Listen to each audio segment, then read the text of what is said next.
top over to the SEC, shall we? Dogs on top, he says. Is that true? Is that the fact? Is it, in fact, dogs on top for the SEC? That is the ultimate question. Oh, okay. The other dogs on top. Okay. The other dogs on top. Texas A&M?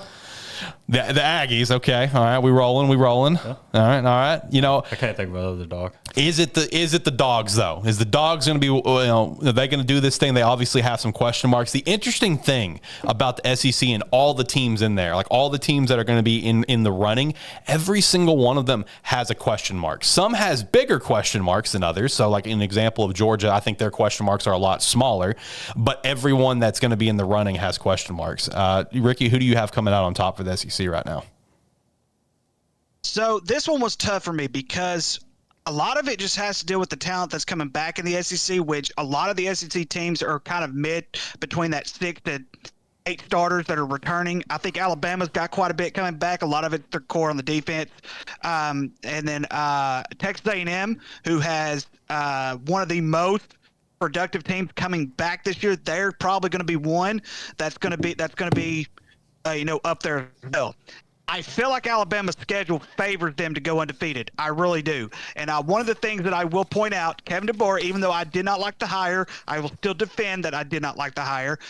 If you look at his resume, the second year he comes with magic, and magic usually happens with him in his career when it comes to that. Texas A&M, on the other hand, I think has the easiest SEC schedule that could make them go undefeated, at least for a conference standpoint. Even though they do have to go to LSU, Texas A&M usually has very good success against LSU, and I think LSU is going to be one of those mid teams. And they also have to go to Texas, which that's a coin toss because it's one of those that I guess you could consider an in-state rivalry that's not really much of a rivalry unless you just go back to the Big 12 days. And so even though they do have to go on the road for those 2 games, the rest of the games are cakewalk for Texas A&M. I do have Texas A&M going 8-0 in the conference, as well as Alabama. I have Georgia losing 2 games this year. I don't know if Georgia is going to be able to get over the offensive hump as much as that. Defensively, they're going to be fine. It's can they score without a proven quarterback? Because even Kirby Smart was kind of iffy when it came to their quarterback this year. So I'm not really hot on Georgia right now. I think a lot of it is just the respect that they have. But one other thing that you could even say, Tennessee has a lot of question marks. Florida's going to be really good, but Florida probably has the toughest schedule that we've ever seen in the entire history of football when it comes to their schedule playing, even though they're going to be pretty good. South Carolina, I think they're going. I have them winning 8 games, but I could also see them falling to that 7 or 6 win mark because their production coming back isn't as good as some of the others that are coming back. But I do have Alabama and Texas A&M once again with the tie, just because based on their schedule. Yeah, so for me, I've actually got it as like a 4-way running. I've got Georgia in the mix of this. I could see a couple L's, but I've only got them with 1, and that is to Texas. So 11-1 for Georgia for me. I think Gunner's going to be a little bit of a question mark, but I think Gunner can also out there and just sling the thing. I mean, he's got the name Gunner after all. What are we even talking about? I think Alabama is going to be an interesting one to watch, man. DeBoer, he hired his Washington play caller, Ryan Grubb, so that's going to be one that can maybe help this offense roll a little bit better. The QB is a question mark, but obviously they have a top wide receiver core and they have a strong foundation with the pieces that are returning for the offensive line. Texas is one that I just have winning the SEC at this time, but it's one of those things that Texas could go 12-0, Texas could go 10-2, right? Because I think there's a lot of tough battles to be had in this, and I actually like what LSU is bringing to the table.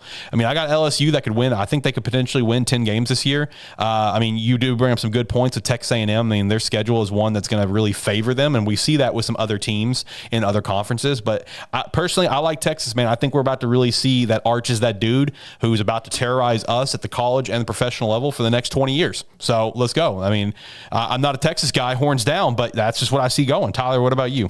Yeah, Texas is going to win. So it's unfortunate Buffalo doesn't need a quarterback because I would definitely take Arch. So you could terrorize the NFL for 20 years? Oh, facts. I mean, we're going to do it anyway. But you can still try it with Josh Allen. You'll be all right. He could be our backup. Oh, wow. So, okay. All right. That's some fighting words, Lord. Yeah, since everybody picking Texas, I'm going to highlight a couple teams. First off, Florida. No excuses. Graham Mertz is gone. You can't cry about your quarterback no more, okay? It's DJ. I feel like there's some shots fired there. Hey, it is what it is, man. Graham Mertz was a solid quarterback. It does not matter if you don't like the way he looks, okay? DJ Lagway, you got no excuse, okay? No excuses, but they better win. They better beat Long Island. How about that? They better beat Long Island. Okay. Because that's the toughest team on their schedule. That's some nice water, ain't it? That is some nice water. I got goosebumps now. Yeah. Tennessee, they traded their quarterback to UCLA. So Oh, in a trade, right? Yeah. yeah, because Yep. So Yep. Joey, you better do something. Yep. Let me get to my team now. I only have one SEC team, and this is compliments of Chad for letting me find this one team. Oh, yeah. Shout out to Chad. So, the number one Bulldogs team in the SEC is Mississippi State, right?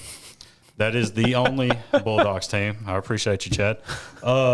So Blake Shapen, you better get to cooking, man, because your backup is a former Florida State quarterback, and it's only downhill from there. And Devin Booth, you better get to cooking and last longer than 20 rushes, because he was out for season for me on the college game. He had 4 touchdowns, though. Hey, give me 4 touchdowns to start the year. Okay. All right. They're going to win, how many games I pick? They're going to win 4 games. 4 games for the Mississippi State Bulldogs. 0 in the SEC. Because, Yeah, there you go. What's their saying? It just means more. It just means more. There you go.